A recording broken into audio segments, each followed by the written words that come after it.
Hello guys, welcome to my YouTube channel. ये जैसे आप देख रहे हैं, ये अंडा जो है अभी मैंने इसको निकाला है। फंस गए थे इस पे अंडा, तो इसको हल्का सा पुश करके यानी निकाल दे। थोड़ा सा पुश करना पड़ता है।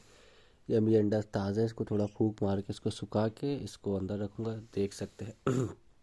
और मैं वीडियो बनाना चाहा मगर कोई था नहीं, तो इससे मैंने वीडियो बनाई नहीं।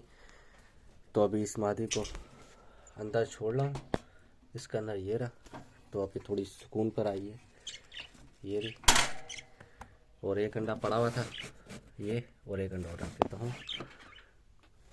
तो दूसरा अंडा भी यहाँ पे रख लिया है। तो आज के लिए इतना ही। फिर मिलते हैं अगली वीडियो पर।